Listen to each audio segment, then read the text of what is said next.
interesting things going on. We have people joining us from all over the U.S., so thank you for joining us today. And as Leanne mentioned, we'll be getting you copies of the slides and the recording from the webinar, so you don't need to take notes of things that are on the screen, on the slides, because we will be sending that to you very soon. So as Leanne mentioned, I'm the author of the book, Find the Lost Dollars, 6 Steps to Increase Profits in Architecture, Engineering, and Environmental Firms. A lot of what I'm going to talk about today is what I've learned as a result of writing the book. And so it's my direct hands-on experience with what challenges that our clients are going through right now in trying to help their project managers to be more successful.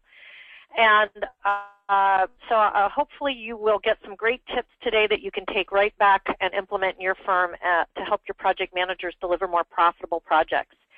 And as Leanne mentioned, we at AEC Business Solutions are 100% focused on project profitability and AEC firm profitability, and that's why we exist.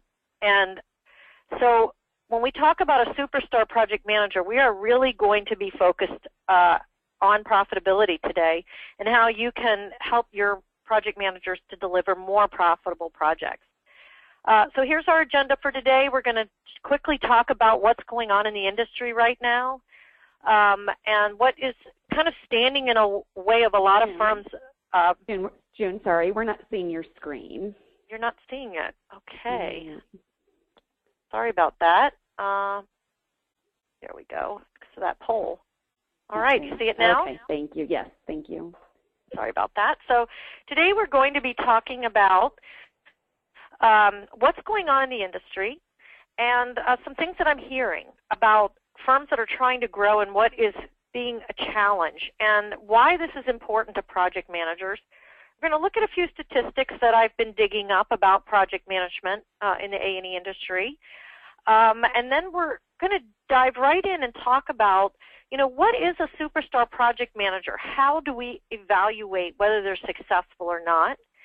How do we define what a superstar is? And then we're going to take a deeper dive into really talking about the things that project managers get involved in every day in our firms and how challenging some of those things are to them in terms of their success and trying to make sure all of you as project managers in your role can be as successful as possible. We're going to talk about what do you really need to know to be successful in your job. What data do you need to get from your firm in order to manage projects successfully.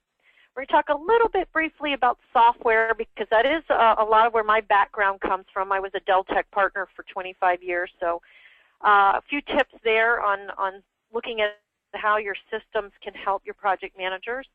And then we're just going to wrap up with a few tips on overall how to make project managers more successful and some ideas that I have about that. And then we're going to end with a little bit of information about the AEC Profitability Summit, which is a conference that we're having in the fall to help A&E firms be more profitable. So quickly, let's talk about the state of the industry. What I'm seeing as I'm out there, and I literally have talked to several hundred firms even in the last 6 months, I'm seeing that, even though there is a recovery, it's a slower recovery than we had in previous recessions. It seems to be taking longer. And so the growth that most firms are working towards is a little bit slower than they would have liked to have seen. The good news is construction starts are up 6% in 2015 over last year. That's a great bit of news. And what I'm seeing when I talk to most firms is that they're still seeing some peaks and valleys. They're seeing a lot of work come in the door, and then there'll be a slow period, and then a lot of work come in the door. So it's very hard to plan for that. The majority of clients that I'm working with are hiring right now, and they're finding that there is a real shortage of mid-level experienced architects and engineers. And this is, well documented and talked about in the industry, but it's really causing some stress and some strain. It's causing them to go out and poach people from their competitors and getting the right people on the team. It's very challenging.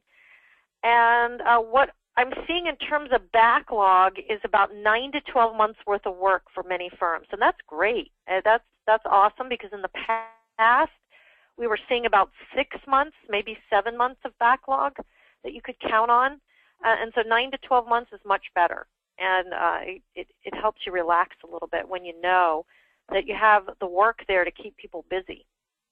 But the big issue that I'm really seeing the most, and that's causing the biggest problems right now, is that margins, profit margins, are still really, really tight.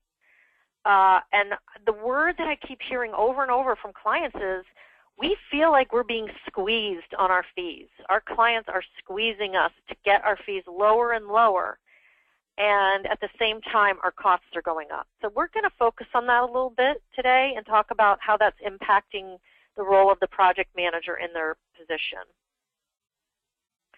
So if you want to hear about what other firms are going through, and hopefully this makes you feel better in some way, because maybe you're not the only one experiencing these issues, our staff are working overtime to keep up with all the work. I keep hearing that over and over. So that wasn't the case a few years ago when firms didn't have enough work for everybody. And so we're really experiencing kind of the opposite scenario.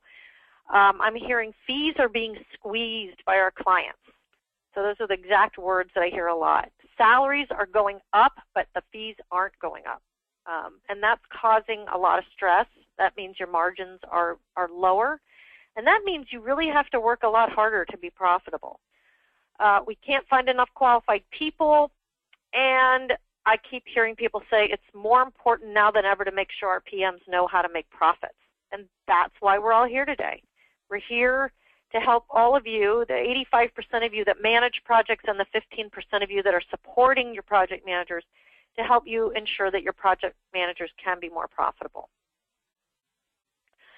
So what are the risks that you have to this kind of growth? Okay, so the economy's getting better. We have more backlog. But when you grow, that doesn't necessarily mean that you are going to be more profitable.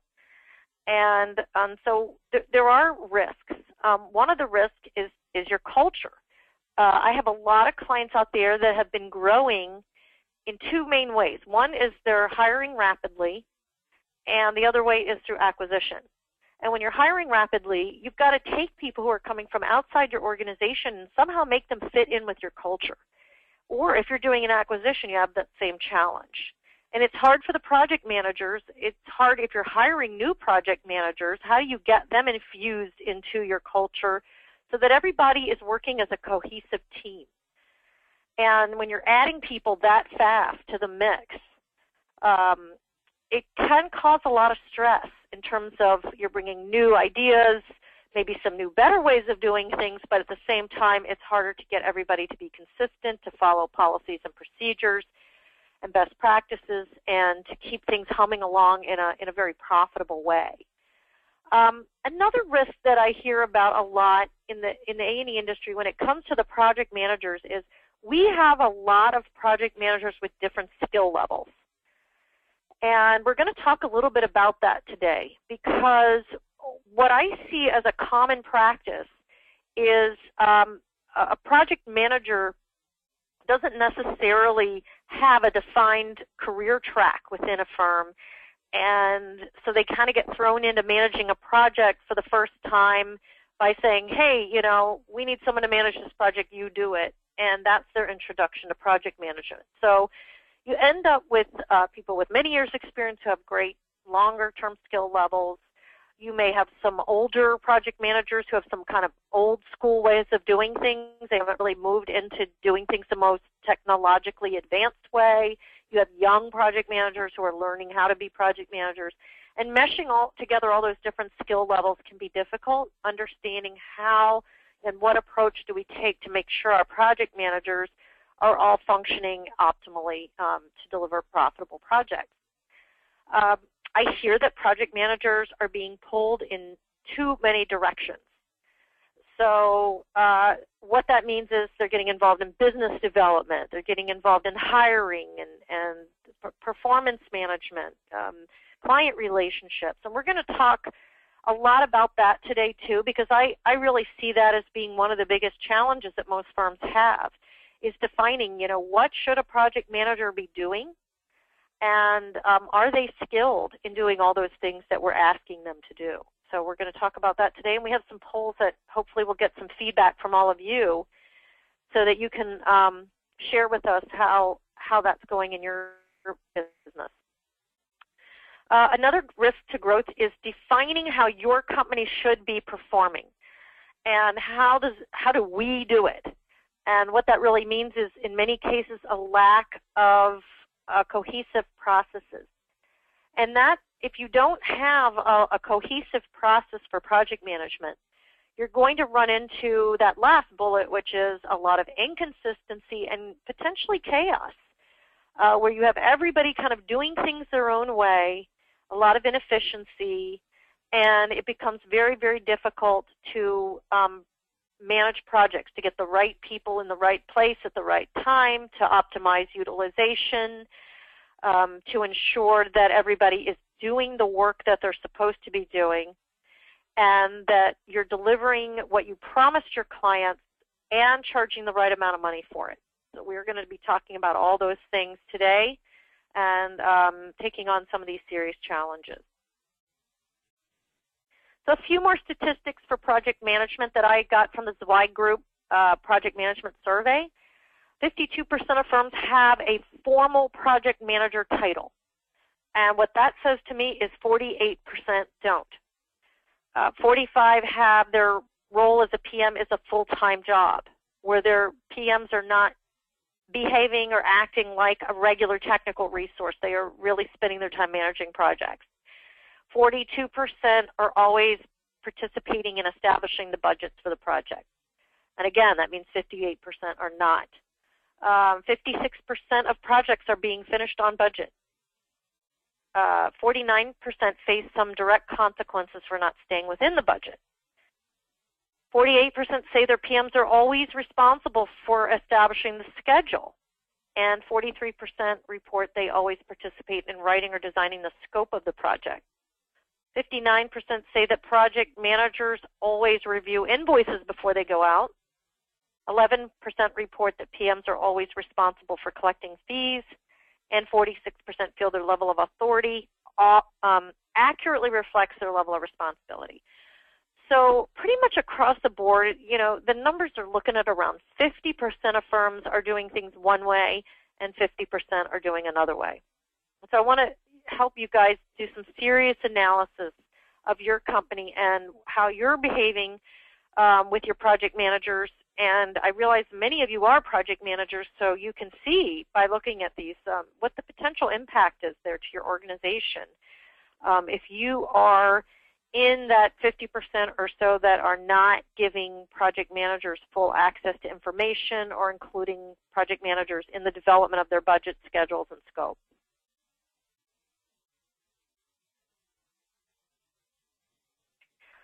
So how should we evaluate project managers? And when I went out and did the research, this is basically what I found.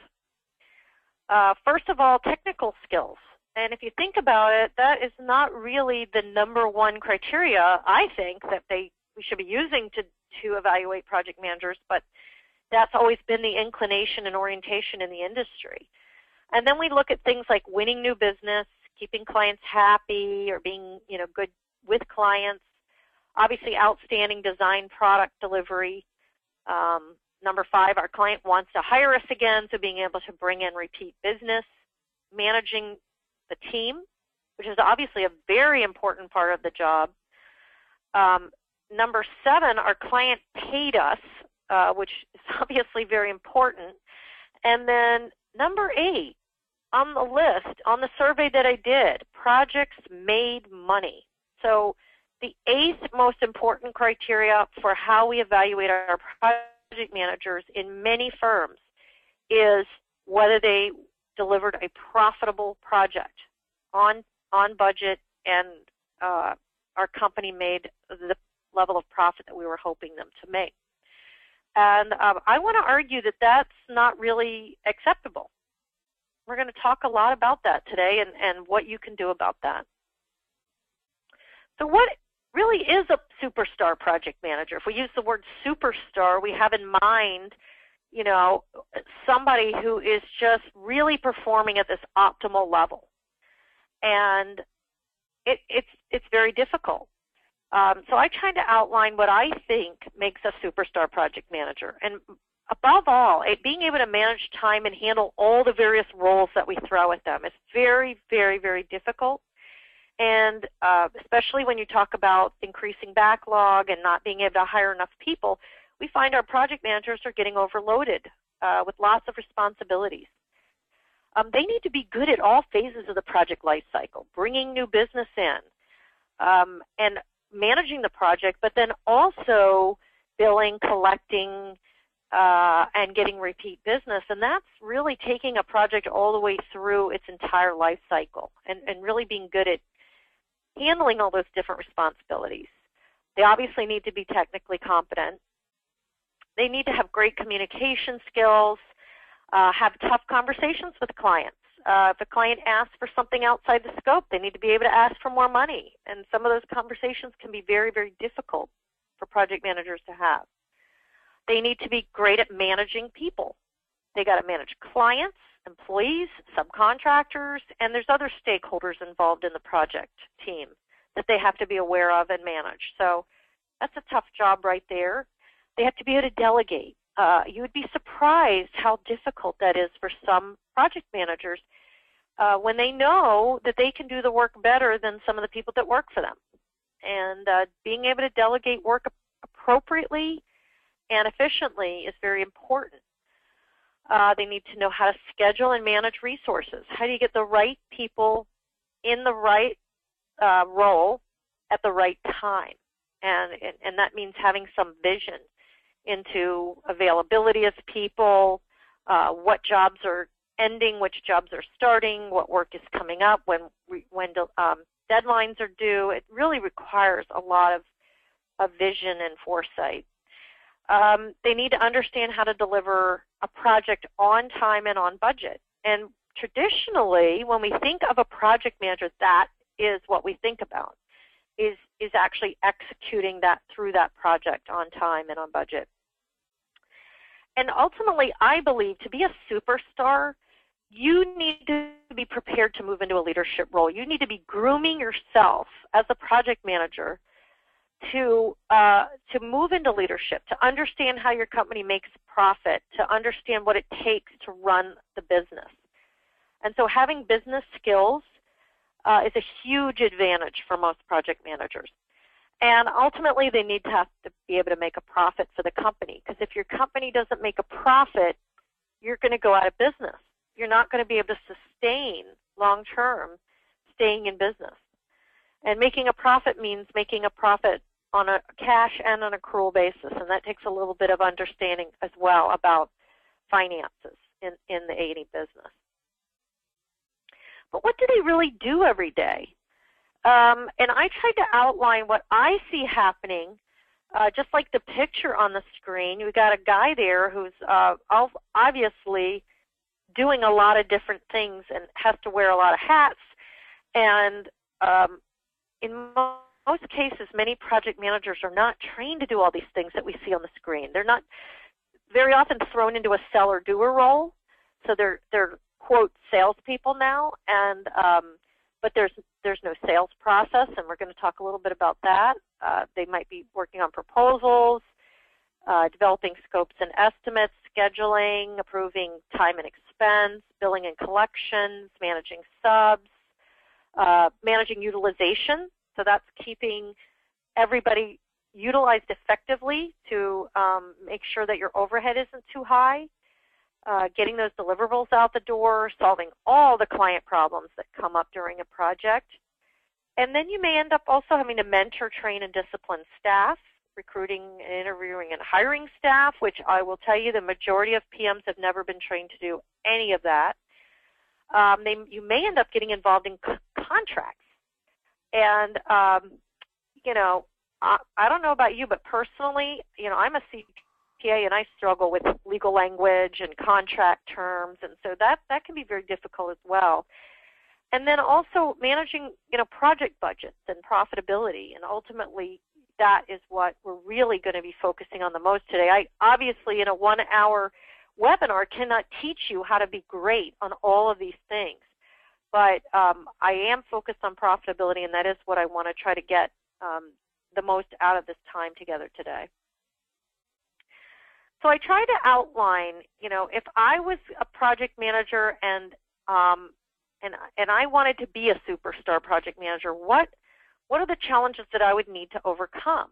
And I believe that having an awareness of these challenges can really help the firm to ensure that their project managers have the best chance of being successful. So let's talk about some of these challenges. First of all, and I've done a little bit of research on this. I go into firms and I talk to them about, tell me about the track of being a project manager in your firm. How do you get to be picked to be a project manager? Not only just how many years of experience do you have, but what skills do you have to have? And then what is my track throughout the company? How do I get from one level to the next? And obviously in larger firms, this is much better defined. Although you would be surprised, I work with some larger firms that don't have this well defined. And I really feel that this is really important. If you want to be a superstar project manager, you kind of have to know exactly what's expected of you and what track you need to follow to get to the various stages of being a project manager. And for each of these different levels you see on the screen, going through these steps, there should be a well-outlined list of responsibilities and skill sets that each of those levels has to have in order to get to that next level. And we're going to talk about a little bit as well how this can be tied back to performance management and bonuses and performance review. But this is the first step, because if the project managers don't know what these steps are and what's expected along the way, then it's very difficult to be able to move forward. If you are a project manager and you're in a firm that does not have a project management track, I recommend that you have this conversation with leadership at your firm. Talk about how you can help them put some of this in place, and what skill levels are really important at each stage along the way to be successful and to be a superstar.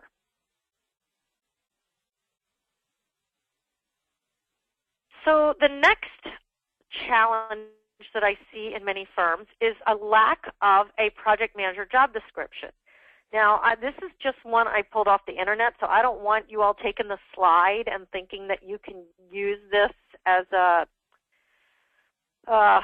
template for your company to develop a project manager job description. But what I've seen in many firms is there is no job description, and that is the first step, really. So once you've developed that project manager track for each of those levels, the next thing you need to do is develop the job description for each of those levels. And it would talk about the responsibilities, the skill sets. You may have a number of years experience. You may have education. You may require, if you're an engineer, that they have become a PE at a certain stage in order to move to the next level. But really think through what it is that you want your project managers to be doing at each level. Because if, for example, business development is an important part of their role, make sure it's well defined in their job description. Many times what I see, and I'm going to talk about this in a few minutes, is a disconnect between what's really in a job description and what people are doing. And so what you're trying to do is fit a square peg in a round hole. What they're actually doing every day in their time that they're spending at the job doesn't match potentially what you're reviewing them for at the end of the year. And so there's this disconnect there, and that causes a lot of stress and strain on people. When they get their, quote, annual performance review and they see that they're being graded on things that were never described or communicated that were expected of them. And you would be surprised, I probably see this 60% or more of the time with the firms that I work with, that what their project managers are doing does not match either the job description or the performance review documentation that is being used for their annual reviews. And I see this as a big problem. So I'm very curious about that.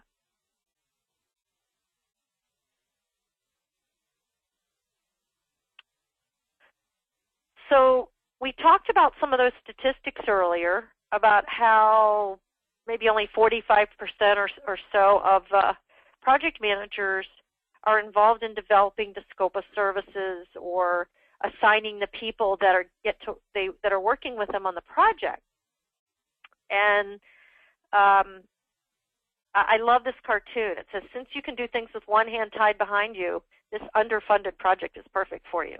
So basically, what's happening with a lot of project managers, and I'm curious about whether this is happening for a lot of you, is do you have control over the project scope and the resources assigned to you? And do you see this as an impediment? When I'm interviewing project managers very often, that's what I'm hearing. I'm hearing that I don't have any control over my projects. I'm given a budget, I'm given, here's the people that are available, and I don't have any control over it. And that is not going to enable the project manager to be a superstar in that case.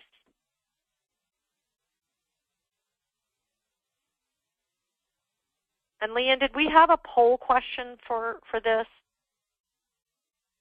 We do. Sure, I'll go ahead and launch that. It's which of these challenges that you identify with?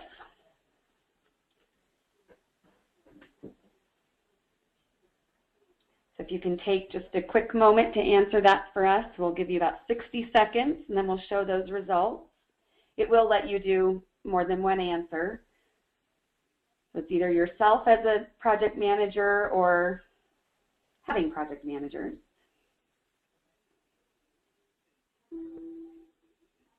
Got another 30 seconds.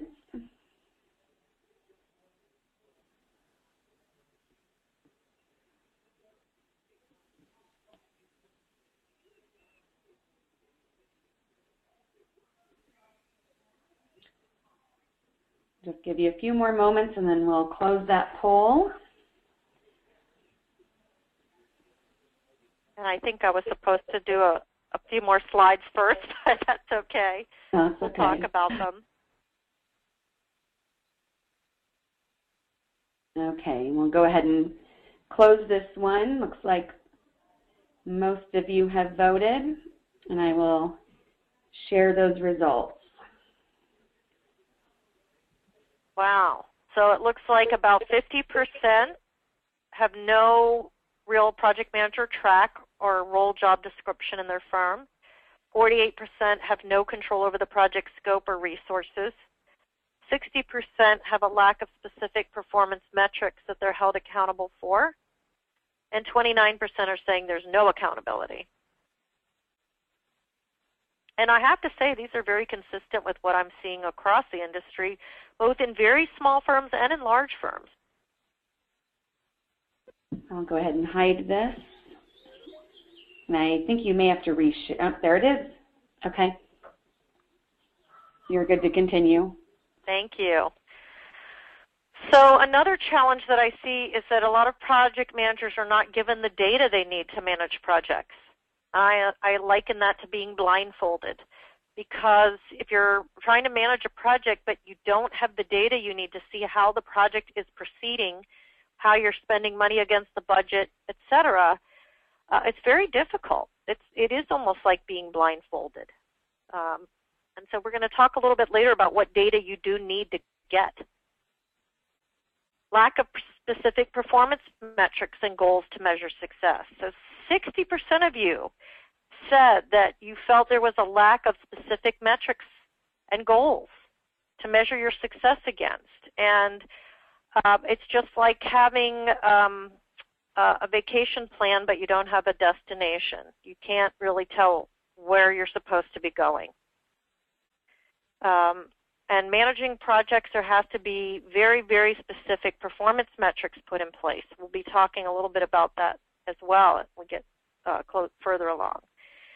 And then the last part is what I call just the whole issue around accountability. And when I say accountability, what that really means is if you have a specific metrics and goals you're being measured against, that there's actually consequences either for exceeding performance goals or not hitting performance goals.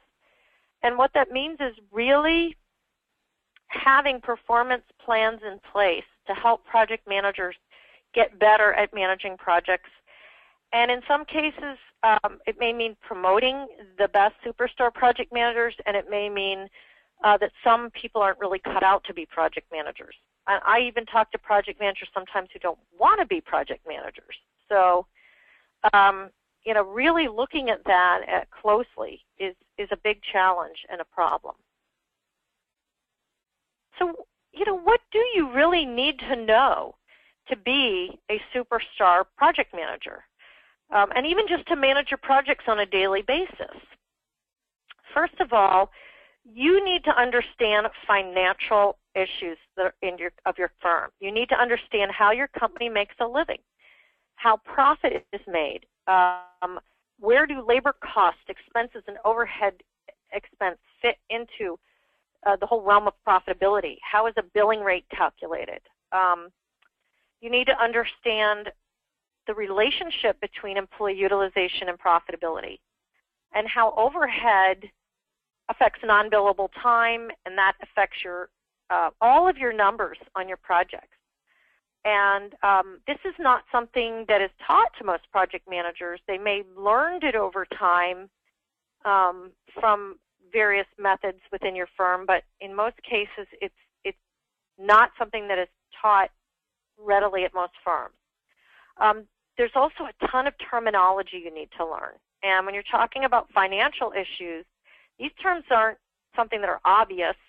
You know, you might hear these terms get thrown around in your firm: work in process, AR, net revenues, net multiplier. All of these things, do you understand how they're calculated? Do you understand where the numbers come from? You may be receiving some reports on a semi-monthly or monthly basis, and not even really understand where all the numbers are coming from, what the terms mean. And so it's very difficult for you to even interpret the data that's on the reports if you don't really understand where the data has come from within your system and what all these different financial terms really mean. And even if you think you know what a term means, it's been my experience that what you think it means, even if you came from another firm and you heard the term backlog, for example, your company might calculate it differently than the firm you came from, and so it actually may have a different meaning in your firm, your current firm, than where you learned it. And so that's always a challenge as well. It's really understanding, based on how you learned certain financial things, how does your company calculate? So you need to be taught how to read the reports. You need to know how to budget and plan resources within the scope and the fee of your contract. So when the initial estimate is created for the project, there are certain assumptions made about who's going to work on it, what phases and tasks are going to be required in order to execute the project, and what it's going to cost. And then you have to be staying on top of that on a regular basis. And you have to have some visibility into how much you're spending, how much your resources cost the company. When I say resources, I mean the people who work for you as well as your subcontractors. And you have to be able to have some visibility into who's going to be available to work on it when you need them. And this is not easy. This is a very, very big challenge for most firms and for most project managers. And so anywhere that you can learn how to do this better is going to make a big difference towards getting you to be more of a superstar project manager. You need to be able to effectively communicate your scope to the team. And this comes into effect in a big way when you're talking about something like scope creep. One of the big things that I see in most firms that are causing them to lose money is scope creep, where either because people in your firm are blowing the project up with requirements that were not in the original scope, or your clients are coming back on a regular basis and changing their mind and asking for more extra services and extra design elements that are not in the original scope, and we're not able to recover the money from them. And this is something I'm very focused on. I've been working very hard to develop some processes for our clients about how to really control the scope creep, because it's a big problem. Controlling, your subs is a big deal, especially if you have a whole lot of them. And they have different levels of quality. They have things going on, their schedules, their costs, their people issues as well. And then ultimately, one of the key things that you really need to know is how to manage people. Your staff, delegating the work to them, and handling the difficult clients that you're going to be running into. I mean, it's inevitable. We all have difficult clients, and any skills that you can build personally in doing a better job of leading people and managing difficult clients is going to really pay off both for your firm and for you personally in your own professional development as you get better and better at project management. So there's certain data that I really recommend that everybody gives their project managers access to. And I will tell you that one of the cultural issues that I see in many firms is not sharing financial data with project managers. And we talked about that earlier, that you kind of feel like you're blindfolded. And I get in conversations with clients about this all the time, that if you don't have the information you need, how are you supposed to deliver a profitable project? But you really need to be able to, first of all, you need to be able to see what you're spending. And you need to be able to see it at the right level. I recommend that you, if possible, this data is given to you real time. And what is required in order to get data real time in the A&E industry is daily timesheets. And that requires a real cultural shift in the way that your firm operates and behaves, in enforcing policies, in making people do their timesheets every day in order to be able to deliver to project managers real-time data. There is no way you're going to be able to stay on top of all your budget overruns unless you can see the data on a more frequent basis.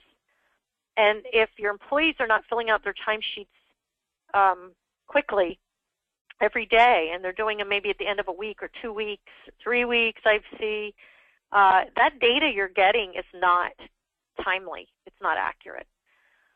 You need to be able to see if your clients owe you money. And even if you don't have responsibility for collecting accounts receivable, you need to know if your clients are paying your company or not, because if they're not paying, in some cases you need to stop doing the work. And so it's very important for you to be able to see accounts receivable, how old it is, and whether clients are paying or not. You need to be able to see utilization for the people that report to you, because juggling people's schedules and keeping people busy at the right level is very important. You don't want your employees overworked, and you don't want them underworked. And it's a real balancing act. And ultimately, for most firms, to optimize utilization, you need to be able to share resources across your different groups within your firm. So if you have multiple offices or departments within your company, optimally, you would be able to share your resources with these other groups, so that if somebody in one group doesn't have enough work and your group has too much work, you can slide some people over there and keep them busy. You need to be able to see your backlog, what I call your burn rate. That's how fast are you burning your money according to how fast you had planned to spend the money. And ultimately that determines what is called earned value. And earned value is where you as a project manager feel that you are in terms of getting the work done compared to, number one, your original budget and plan, and number two, how much money you've actually spent. So there's three metrics there that you need to be able to look at to determine whether you're on track on a project, and being able to estimate what percent complete finished you are with the different phases of your project versus what you had planned and what you're spending. And that's critical to your company's success and the profitability of your project. You need to understand what your company's overhead rates are and whether the billing rates that you're using to calculate your estimates and or if you have hourly contracts or time and materials contracts, you need to know what your overhead rate is included in those rates. I also want to argue that you need to know the billing rates and the cost rates of the staff people who you're managing. And I would say a pretty large percentage of firms do not share this information. Some firms only share hours on reports. Some firms are sharing billing rates, and in some cases they're not even real billing rates. They're kind of budgeted billing rates. And then in some firms they actually do share costs. And when the cost rates are available, you're going to have a much better probability of delivering a profitable project because you're going to be able to see what you're really spending on your project, not just the hours. And this is really important because if you use more expensive people than what you originally estimated, you're going to lose money. And if you don't know the rates, it's really hard to see that.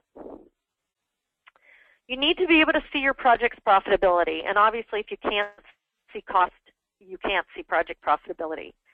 But if your firm is trying to deliver profitability, project profits at a certain level, for example, let's say your target profit margin is 10% on a project, if you can't see the actual profitability, how do you even know if you're on track or not? If you're in charge of a department, you need to be able to see how your department's doing. And that makes sense. You need to maybe see a profit and loss statement or income statement for your department and see if that's on track. I would say I think the majority of firms are doing this for their department heads. So that's one area that may not be as big of an issue for you. You need to be able to forecast opportunities that you believe are going to be coming in the door. And many firms are not doing a good job of this. They're not managing their sales opportunities and forecasting which ones are going to win. And so that when you can't see that in a very clear reporting way, it's very hard to estimate which people you're going to need on projects and whether they're going to be available and when the workload is going to really be increasing, or even if you really need to hire people. And so overall staff availability that's based on your backlog, projects that are starting, projects that are finishing, people's availability across the board, it's really critical. If this isn't being optimized, I guarantee there are lost dollars in your company that are not being recovered. And that's my job, that's my goal in life, is to help you find those lost dollars and help you improve in all of these areas. And so this is the kind of data that if you're a project manager, if you're not getting this data, you're probably not optimizing all of your profits on your project. And so many of your firms probably have some kind of software solution in place to help you look at projects. There's really three main types of software products out there. There's project management tools, there's financial management tools, and there's CRM, that stands for client relationship management, and proposal tools. And those are the third one there. That's a tool you would use to manage any projects you're going after if that's a part of your job, is to go after new work and bring business in the door. So from a project management standpoint, the kinds of things that you should be looking at within your company and the software that you're using, number one, is what is going on with our time and expense system. And how is it capturing information? Are we using approval processes? I find that companies that use rigid project management approval processes for time and expense have more accurate timesheets and are able to get their invoices out the door faster and easier. So that's something to think about. You might not have thought of time and expense as a project management tool, but it is. It gives you visibility into what people are doing. Also, find out if your project management software has real-time reporting and search capability. So can you go in and quickly pull up a project and see how much has been spent on it, how much money is left on each phase, that type of thing. That's really important. Another tool that's really helpful is dashboards. A lot of these products, software products, have dashboards, but many firms aren't using them. And included in those dashboards are email alerts, like alerts telling you when you've spent 70% of a phase or when a client hasn't paid in 90 days. Things like that can really help you proactively stay on top of your projects without you having to constantly dig in and look for the information.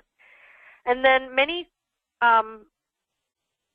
firms have either a budgeting or resource planning tool and tools that help with you forecasting or managing your earned value.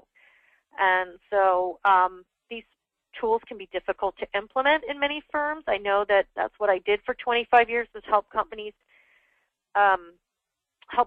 implement these, and they are difficult, but they can make a dramatic difference in your ability to stay on top of your projects. And what I find in many firms is if you're not using these tools that you have, you're probably keeping spreadsheets, and that's very, very inefficient if it's not integrating with your regular system and your timesheet program. So we have a sample dashboard here of, something you might be looking for. And then financial management. As a project manager, you may not think this is your job, but I will tell you that the superstar project managers are learning how their company makes a living, and that the more you can learn about the financial management of your business, the better you're going to be as a project manager. So, departmental profit and loss statements, you need to learn how to read an income statement. And if your company does government projects, there may be some compliance things that you need to become aware of. If you are responsible for managing a department or an office, you may get into budgeting. And many software products out there have budgeting tools that you can use to budget your department and your office. Another great financial management tool is employee utilization reporting, and that'll show you whether employees are meeting their target goals for utilization. You may get financial accounts receivable reports or collection reports showing you if clients are paying you. And again, cash management is a huge part of running a firm, and project managers can be much more proactive in helping the company to stay profitable and keep their cash flow going. Very, very important. And then on the opportunity management side, managing the sales and the projects that you're going after. Some of the tools that are very helpful in many systems include a go, no-go tool to help you decide whether you have the probability to win a project or not. There may be, if you have a CRM system, client relationship management, you may be able to see some pipeline analysis. That's a report that would show you what projects are coming in the door and which projects you have a probability of winning. It helps you stay on top of all of your sales activity. You can also use a CRM to help you stay on track of important deadlines and submittal dates.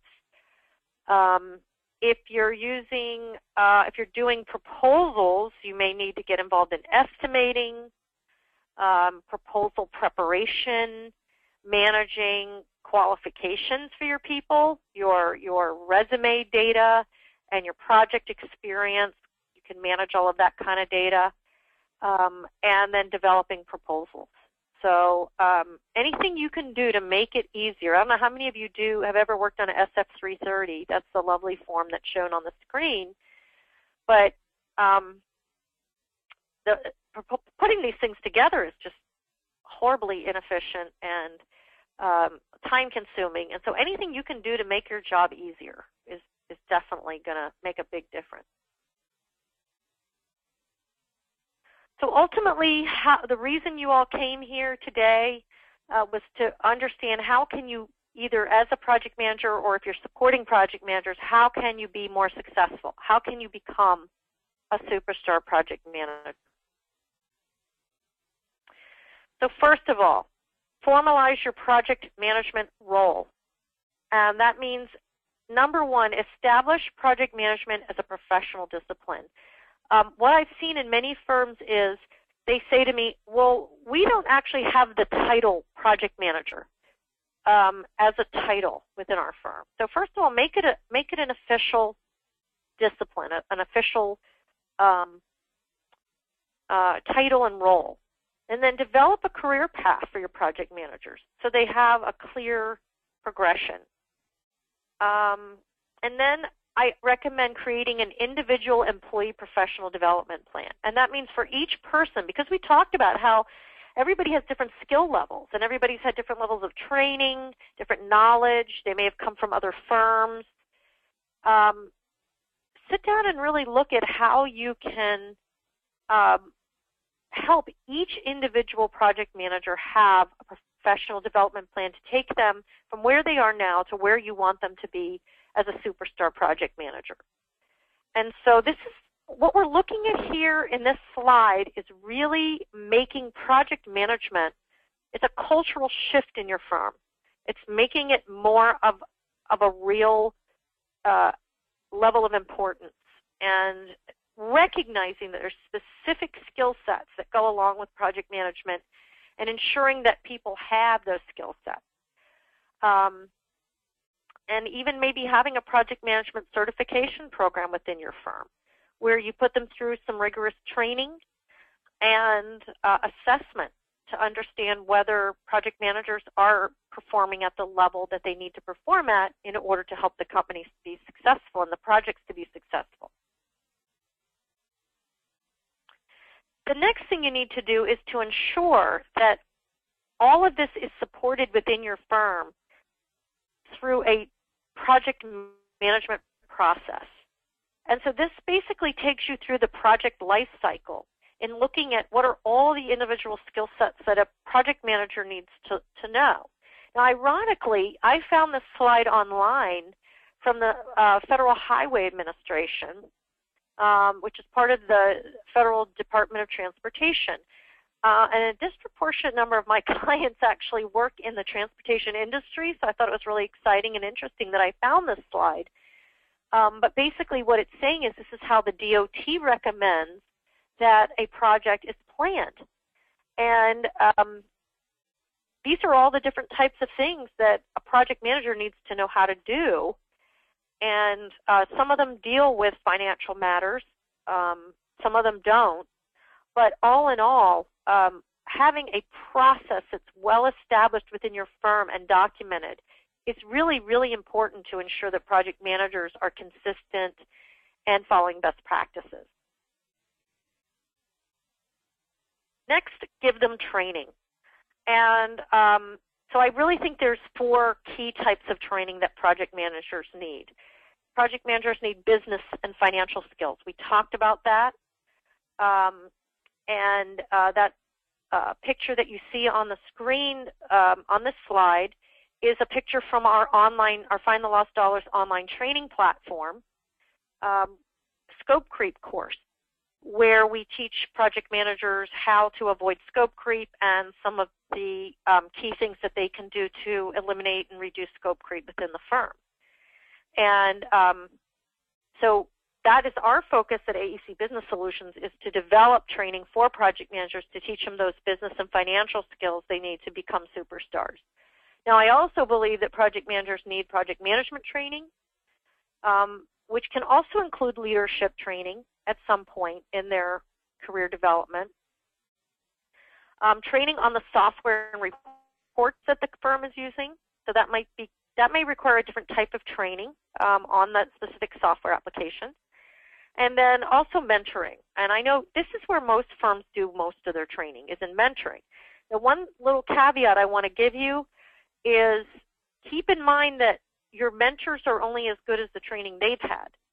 So your mentors, and in some firms I see that they're the older project managers in many firms, they might have wonderful experience, but they also may be continuing to pass on some older ways of doing things that are not always the most technologically advanced or best practice ways of doing things. So take a good look at your mentoring program and understand what you want it to be.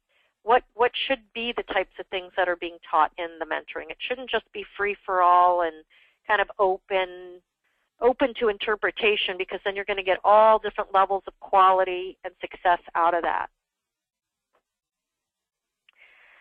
Another recommendation I have is to have an administrative support team behind your project managers. And these are people who might have superior skills in the software programs that you're using. They may be people who can help your project manager stay on track with projects that are going over budget. But basically what they're doing is they're supporting project managers in their very, very demanding roles to help them be more successful. And I've seen this used very, very successfully. The cost of having these people can easily be justified by increased profitability on projects, so they're helping the project managers deliver. Again, gives project managers instant access to real-time proposal and project data. I think that's just really, really critical to ensuring their success. Giving them alerts, notifications, and reminders. You know, it's hard to remember to stay on top of all of the things that are going on. So the more that you can proactively send these kinds of alerts can really be helpful. Use the tools that you have within your firm. You know, the average firm only uses about 25% of the system that they have. And in most firms, you've invested a huge amount of money in these systems and you're not using them to their full extent. So if you don't have access to all the tools that your firm has, go back and start exploring what's available out there. And then probably one of the most important things is accountability. Every project manager in your firm should have clear-cut goals and easily measurable results that you're working towards. And again, I really believe that's the secret to success, and it's probably the biggest cultural shift that most firms have to make in order to get their project managers to the superstar level. So we're running out of time, and we're right up to the end. I have a couple more things I want to go over with you, so don't jump off just quite yet. Number one, I want you to write down one thing that you can change to help your project managers become superstars. The next thing I wanted is to give you is a special offer. We normally sell our 10-hour Find the Lost Dollars project manager training course, as a 10-hour course. And we've decided just for this purpose, we are going to be now offering the Scope Creep course, which teaches you how to recover extra services for $145 just for these for this one-time event, and $95 for 10 or more licenses. And you do get 1 hour of continuing education credit for that, as well as a workbook that comes along with the online course. So that's a special offer we have for today. I also want to give you a little bit of information about our AEC Profitability Summit that I alluded to earlier. I'm very, very, very excited about this. This is the first time we're doing this, and our goal is to transform the firms that are attending this conference. This is going to be a day-and-a-half conference at the end of September, and at the beautiful brand new Hyatt Regency in Tysons Corner, Virginia, which is like 5 minutes away from where I live. And we're going to be offering a 10% discount on the summit for all webinar attendees through June 6th, as well as one free license for the Scope Creep online course. which the normal price is $195. So as well as the first 10 people to sign up for the summit from this offer will get an individual call with me, and my goal for that call is to sit down with you and make sure you get the most out of the summit. Now, let me just tell you really briefly what the summit is. The summit, it's not a typical conference. You know, I go to a lot of conferences. I probably went to 12 conferences last year, almost one a month, some cases 2 a month. And what I found was I was learning great stuff. I was learning a lot of new ideas and things that I could implement. But what was happening was, you know, it was like overwhelming. My head was spinning around, and then I got back to my day job and nothing happened. I didn't really change anything. And so my personal goal in creating this summit was to ensure that everyone who attends this summit leaves with an action plan and learns specific hands-on executable steps with checklists, how-to templates, and everything they'll need to take back to their firm and then implement the plan. And we're going to be talking in the coming months about some follow-up offers that we're going to have from the summit where we're going to actually help you to implement everything that you've learned. Because if you don't implement what you're learning, then your company isn't going to be making any more money. And I have found personally when I go in and talk with clients that within the first 15 minutes of talking to most firms, I can find $100,000 of money they're losing. And I guarantee that I can find at least $100,000 in every firm that I work with. But you have to be focused. This summit isn't for everyone. This summit is for companies and people who are very focused on profitability and really want to help their company get to the next level and really want to ramp up the skill sets of the people in their company and improve their project management processes.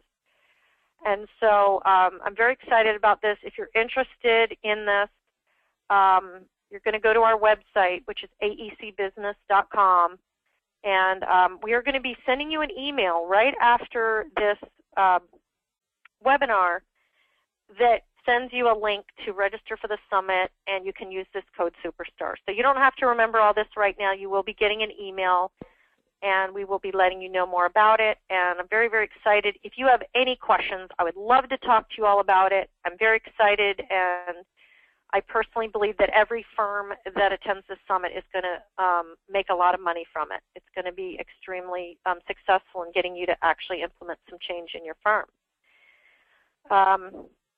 If you have any questions, please do not hesitate to reach out with me. I would love for you to connect with me on LinkedIn.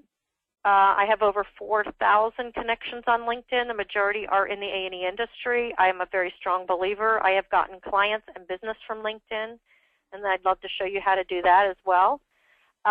Please connect with me, give me a call, email me, and let's talk about your firm and how you can be more profitable. I'd love to help you. Great. And June, I'm just going to add one last note. Actually, the email with the details on those offers will hit your boxes first thing in the morning.